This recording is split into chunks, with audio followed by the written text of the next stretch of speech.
quello assolutamente.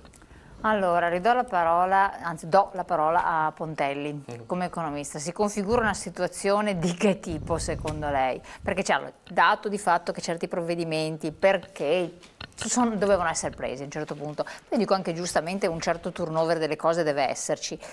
Molti lamentano che non ci sia stato un accento importante sulla produttività e quindi l'incentivare il fatto che si metta in moto, che si tenga in moto questa economia che aveva incominciato a funzionare, dopo lei mi ribadirà eventualmente. Ma come la vede? Per dare un giudizio sul momento attuale economico non si possono guardare l'ultimo trimestre, gli ultimi dati, bisogna partire da un anno fa e lo faccio non a ragion veduta perché l'anno scorso proprio qui, se si ricorda, fece la stessa domanda a me e al presidente dell'API, del piccolo e medio industria di Padova, che disse la produzione sta crescendo, la crescita è un fatto strutturale. Io gli dissi guardate che voi state prendendo una cantonata clamorosa perché la nostra era una crescita esterovestita. Ovviamente lui disse che io non capivo niente, punto e a capo. Da allora, facciamo l'esempio loro si sono insediati a giugno, non è vero che gli ultimi 2 trimestri non sono attribuibili al governo in carica, ma vanno assolutamente attribuibili. Diciamo, all'onda lunga del poi parleremo dell'impatto. Allora, da quel famosa trasmissione che eravamo qua, noi siamo passati a un momento in cui cresceva il PIL meno dell'inflazione, che viene definita stagflazione. La differenza tra i due fattori dipende e determina una minor capacità di consumo dei consumatori, oltre ad una maggiore paura. Di conseguenza sono diminuiti i consumi 2,5% per la prima volta dal 2014 e per la prima volta sono calati persino quelli alimentari dello 0,6 e questo è successo al terzo trimestre. Ad ottobre Savona diceva, neo nominato presidente della Consob per la sua notevole capacità e visione internazionale e prospettica, che il PIL del 2019 è stato del più 2% e del 3% per il 2020. Parole di Savona. Nel frattempo noi, gli stupidi, diciamo guardate che se cresciamo lo 0,3, perché tutti i dati che venivano effettivamente da una frenata internazionale dicevano che noi saremmo cresciuti dello 0,3. Ovviamente noi non capivamo nulla, il governo ha fatto un DEF da 1,2 di crescita stabilita, infischiandosi completamente del contesto internazionale, quando noi siamo un'economia export oriented e per di più noi siamo cresciuti sempre e solo ed esclusivamente, perché va ricordato, non per merito del governo Gentiloni o del governo Renzi. Noi siamo cresciuti in questi ultimi 2 anni solo ed esclusivamente perché le nostre PMI sono talmente di altissimo livello che fanno parte di filiere internazionali. Per cui questo ha portato al fatto che noi, nonostante il costo della assoluta incapacità Renzi-Gentiloni dell'attuale governo, siamo riusciti a crescere. Si è fermata la crescita internazionale, evidentemente è diminuita la domanda dei nostri beni strumentali, automaticamente si è fermato la nostra crescita economica. Nonostante questo si è andato avanti comunque sia con un'ipotesi di crescita dell'1,2, che questo è un comportamento da irresponsabili. Quando tutto il mondo ti dice guarda che non crescete, tu continui ad andare avanti con quel DEF, sei un irresponsabile oltre che un incapace, negando la manovra correttiva. A dicembre, oggi, 7,3% in meno di fatturato dell'industria. Un dato che ci riporta al 2009. Se si ricorda, lei che mi legge con una certa costanza, io avevo detto a ottobre, guardate che stiamo tornando nella medesima situazione del novembre 2011, d'accordo? Con una piccola differenza, che abbiamo 360 miliardi di debito in più rispetto a quando il governo Berlusconi o è stato esautorato, o è stata una manovra, o quello che volete, è stato preso in mano il governo dal governo Monti. Noi ci stiamo arrivando piano piano allo stesso, nella stessa situazione e questi continuano a investire in 2 provvedimenti che non ci possiamo permettere. In una famiglia, ragazzi, l'anno prossimo compro il motorino, dopo 6 mesi, guarda Paolo, non ci sono i soldi, devi posticipare. Queste fanno le persone coscienti che hanno a cuore il futuro del nostro paese.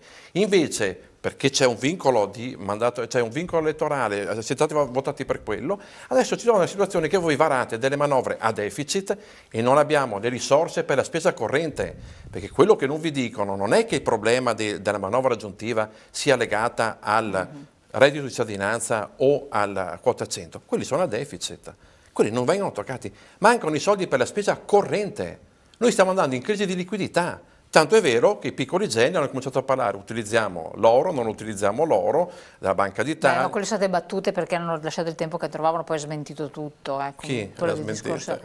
Mica tanto. Allora, Cannella, non prendo le difese di nessuno. Ma quello che ha detto Carlo è stata una il contesto è sicuramente difficile. Abbiamo ricordato tutti comunque la situazione internazionale. C'è una piccola differenza però, che chi viene votato per fare delle manovre deve essere dalla parte dei cittadini. Ma voi li state affossando i cittadini adesso? L'alternativa a questo governo era un governo Cottarelli, cioè Monti bis. Non c'erano alternative. L'incertezza di tornare a votare a maggio, quando stava per saltare il governo, dava prospettive economiche molto peggiori di quelle che ha citato adesso. Posso interrompere un attimo? Sì. Ma io non ho detto che voi siete illegittimi e non vi state comportando legittimamente. Il problema è, quello che state facendo è un bene o un male per il Paese? Faccio una domanda semplicissima, ma se il Fondo Monetario Internazionale ha chiesto all'Italia ufficialmente di reinserire una tassa sulla prima casa moderna, una tassa moderna sulla prima casa, ha detto il Presidente del Fondo Monetario Christine Lagarde, sul moderna abbiamo riso un po' tutti perché le tasse moderne sono sempre quelle, ma è evidente che le aspettative, siamo noi il problema in Europa adesso, il paradosso, siamo diventati noi il problema, perché voi continuate a promettere e a mettere in atto delle manovre che non ci possiamo più permettere, perché noi non abbiamo le risorse finanziarie per poter fare il quota 100 e il reddito di cittadinanza, bisogna dire ragazzi è finita, facciamo l'anno prossimo, se quest'anno cresciamo, quest'anno noi andiamo in recessione. Quest'anno noi entriamo in recessione perché se facciamo 7,3 meno di fatturato, che non è il PIL, è il valore, è proprio esprime il valore aggiunto, per cui noi, quando tu dicevano devi produrre valore, noi stiamo perdendo valore e questo si ripercuoterà con una perdita di posti di lavoro. È uno scenario, però quello che volevo dire non prima... ce l'ho con te. ma figurati. Ma la questione è, ci troviamo in questo contesto, sì. Dobbiamo fare qualcosa, siamo stati votati, abbiamo una responsabilità di agire e di governare un paese. Lo dobbiamo fare anche assieme a degli alleati di governo che possono piacerci o non piacerci, possono piacere al popolo oppure no, però è stato fatto un contratto di governo e bisogna quantomeno cercare di attuarlo. Di attuarlo perché? Perché se da un lato l'economia parla in una determinata maniera, dall'altro c'è anche una società, ci sono delle persone, bisogna comunque tutelare le fasce più deboli, bisogna investire e bisogna credere anche in quello in cui si fa. Sono cavalli di battaglia, sono cose spese per la campagna elettorale? Probabilmente sì, però comunque sono aspettative che si sono date ai cittadini. Per quanto i conti dello Stato non siano i migliori in assoluto in cui si può operare, c'è il dovere etico-morale da parte di chi governa comunque di apportare dei cambiamenti, perché prima lei diceva che la crescita strutturale a cui ci eravamo abituati negli ultimi anni, negli anni scorsi, peraltro in un contesto internazionale molto più morbido e meno agitato, sì, certo. Non era merito dei governi che si erano succeduti, ma era merito comunque delle imprese italiane, soprattutto della piccola e media impresa. E su questo sono d'accordo con lei. Credo che, come c'è stato margine in una situazione economica pessima, che era quella che abbiamo ereditato dal governo Monti, poi i governi Renzi, Gentiloni, Letta e quant'altro, come le nostre aziende e comunque la nostra conformazione di italiani siamo diversi rispetto al resto del mondo, abbiamo dei punti di forza, cioè non siamo i cinesi, mi perdoneranno i cinesi che copiano tutto quanto quello che fanno gli altri, noi abbiamo comunque la capacità di rimboccarci le maniche e venire fuori da situazioni difficili. Al tempo stesso non si può, cioè bisogna anche avere il coraggio di scommettere su alcune manovre economiche, da un lato perché si è promesso, da un lato perché lo Stato dovrà, cioè bisogna pur dar credito a chi vuole cambiare qualcosa. Posso interrompere? Sono d'accordo. Sì. Ma sai qual è l'impatto della cittadinanza?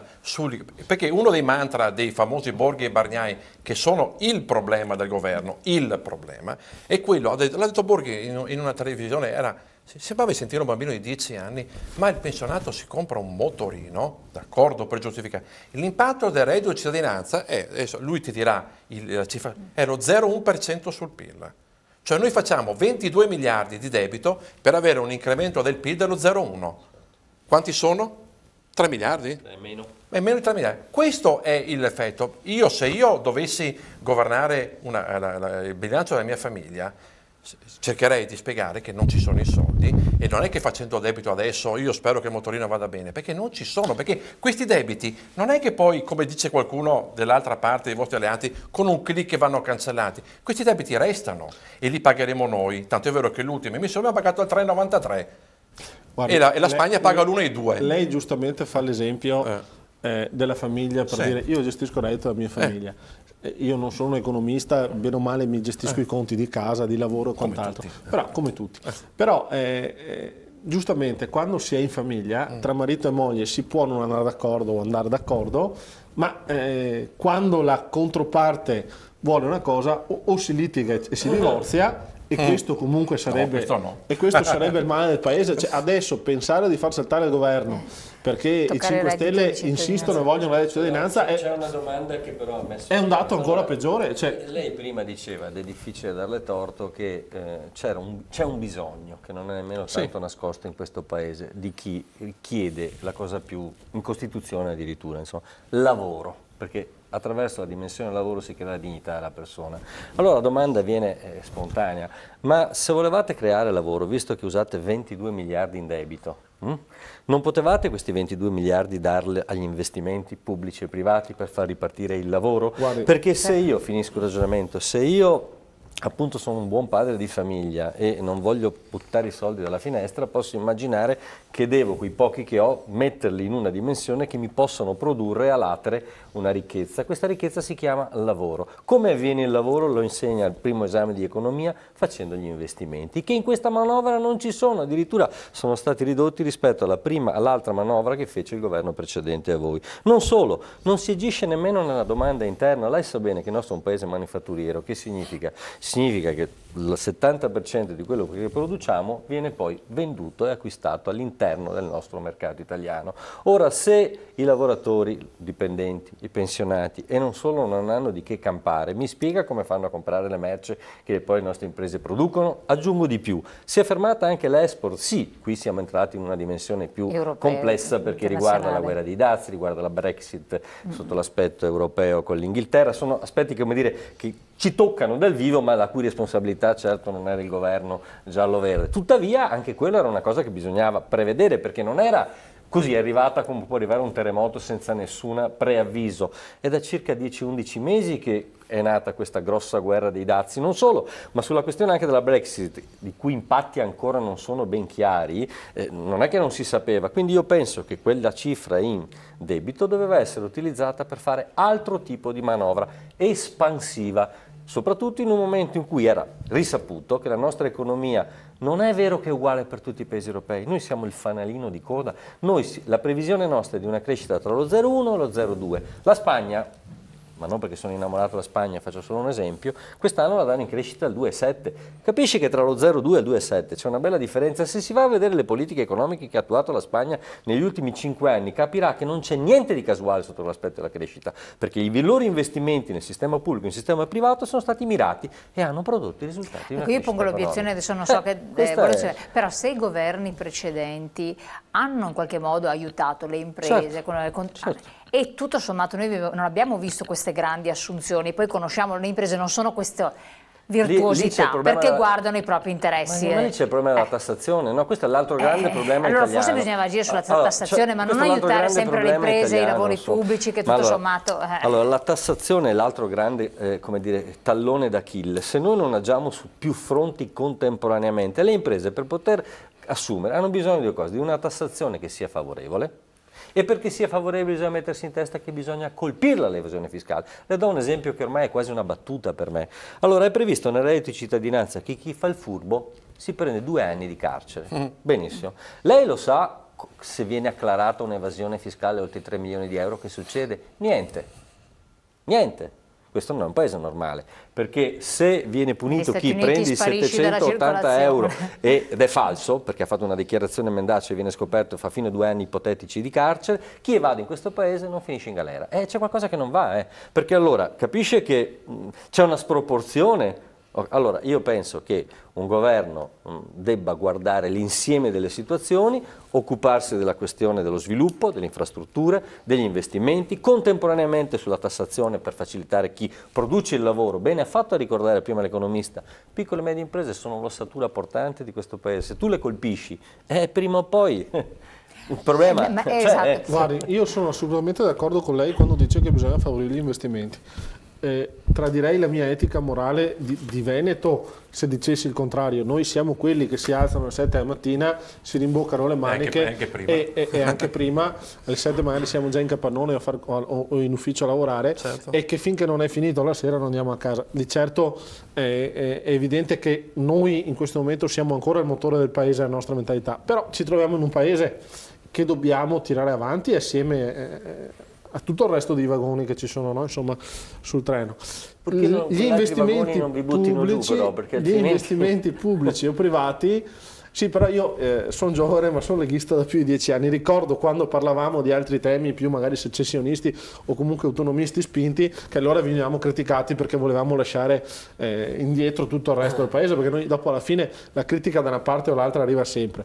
Guardiamo la situazione di adesso, sono d'accordo con lei e auspico che ci siano, che vengano fatti partire gli investimenti, la TAV prima di tutto. Io sono fortemente convinto che le infrastrutture pubbliche siano da un lato quel motore che può generare lavoro per le imprese e dall'altro ricchezza. Lo sappiamo benissimo noi.